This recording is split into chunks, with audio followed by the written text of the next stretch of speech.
Hello and welcome. I am Maestra Teacher and this is my 5th and 4th grade Oasis channel.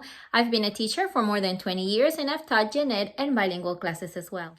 In today's video, we are going to talk about the struggles I've seen now after COVID and what I'm doing in my classroom to help out those students that are definitely behind. If you are a new teacher or new to 4th or 5th grade, congratulations, you are my new hero because this school year has definitely taken the cake. When I started this school year, I was well aware that students were going to come lacking a lot of their foundational skills because of COVID and because how things have been in education for the past 2 years. However, it turned out that it's going a lot worse than I thought. I don't think the pandemic affected elementary school students as it did to the high school students because I feel it got worse on the lower grade kids.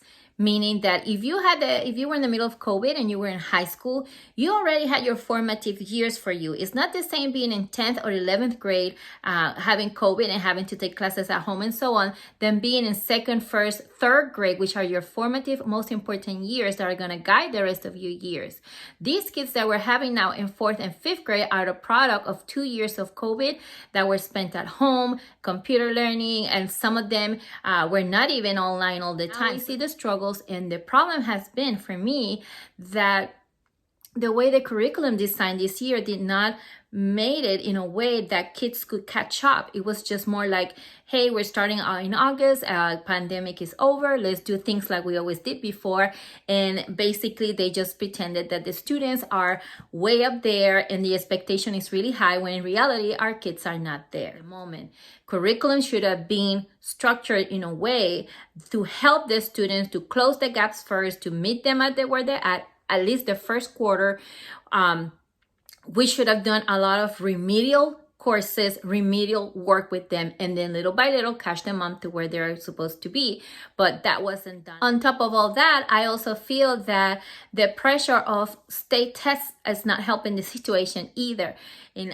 For example, in the state of Texas, the reading test now has a writing component part to it, which now makes all the reading teachers have to deal with the writing component, and the test format itself has changed quite a lot. So not only you have students that are already behind and you have to catch them up to their level, you also have to teach them how to deal with writing and the new components on the test and having different kinds of test format. I would like to share with you now some tips of things that I'm actually doing in my class this school year to try to help the students catch up in reading, but you can also do this in math as well.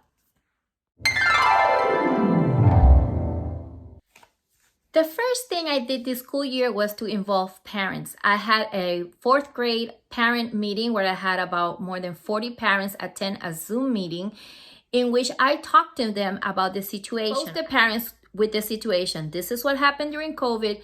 This is where we're at, and this is where we need to take them, and we need your help at home. Number 2 is small groups are king. At this point, basically having children that are so many different levels, you need to have small groups as much as you can. Small group is where the magic happens. You have some children working in either centers or at their tables working in something, and you bring the groups to your table and face them one-on-one if you can, or as close as you can, to meet them where they are at. You can meet them at their level and help them out. Number 3 has to do with behavior. I've seen and I've heard a lot of behavior issues this school year, more than before. And I think it also has to do with the fact that they were out of school for 2 years. They forgot how to behave. They were doing anything they wanted at home. So when they come to school now to an structured environment, some of my children forgot how to even sit in a chair. They were sitting all over the place. They don't bring pencils. They don't know how to be with other humans in a classroom. So we have to reteach behavior again. And if you're having issues that go out of your hand, you should involve your counselors at school. I think counselors are important and they are your partners. You can request for counselors to come to your classroom often to give them like advice and so on. Design a behavior plan, stick to it, get the help of the counselors, do referrals, do whatever you have to do so that behavior, it should be good behavior so the behavior problems basically end. I don't think you can have a successful delivery of a lesson if you have behavior issues in the classroom. You have to tackle those first.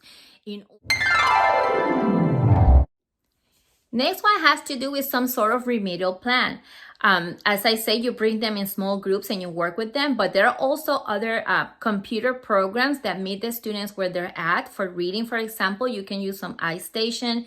You can use, if your school has the HMH program, there's another program called Amira, which help the students, again, they meet them at their level and help them grow. For math, there are other remedial programs. At home, these students, I want them every night, at least 40 minutes working, from 40 minutes to an hour. And on the weekends, I want them an hour in the computer to work with their programs to help them read better. My last tip for you is, of course, learn how to be realistic and say no. Sometimes administrators and other people have these high expectations from the students and they put this pressure on you a lot. And you should learn how to say no, and you should learn how to differentiate something that you can actually do and accomplish with something that is unrealistic. They cannot expect for you to have a child at their level in math or reading if they spend the last 2 years basically out of school. So you work as much as you can. You work with each child every day. Don't let anybody go in the cracks, but you do your best. Well, there you have it. That's basically what I've been doing in the past few months this school year, trying to catch up my students at level. What are you doing and how things are going for you? I would love to read it in the comments. I would love for you to like my video and subscribe to my channel. I really appreciate it. I am not a perfect teacher. Nobody's perfect. Tell me what you're doing and I will catch up with you later on to see how the year is going. Take care and I'll see you soon.